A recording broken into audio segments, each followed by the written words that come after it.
सहमत होना।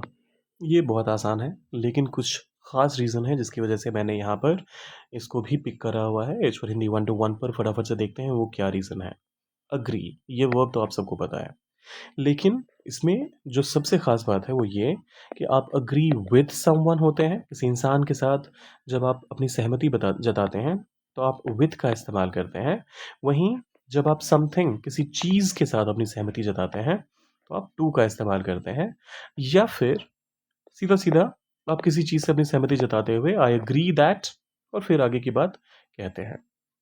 एग्ज़ाम्पल के तौर पे पहला स्टेटमेंट कहता है मैं तुमसे सहमत हूँ। मैं आई सहमत हूँ, एग्री तुमसे, with you. I agree with you, I agree with you. कुछ और एग्ज़ाम्पल्स आपके लिए। वो इस प्रस्ताव से सहमत नहीं है। He does not agree with this proposal. He does not agree with this proposal.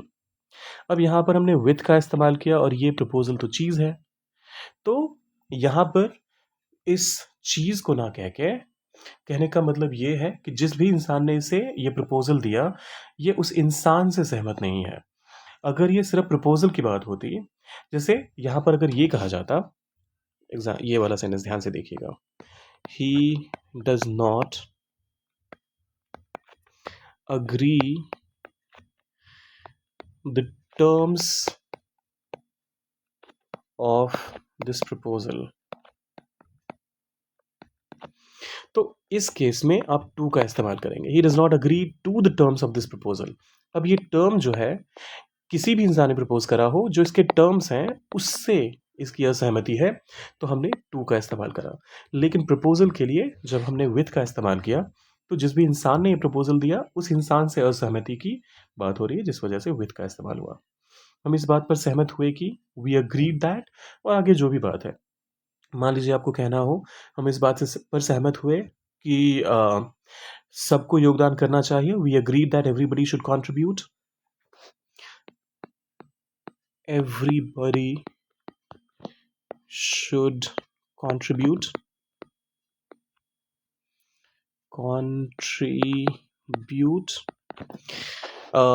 हम इस बात पर सहमत हुए कि ये गलत है। We agreed that it was a wrong move या फिर it was wrong।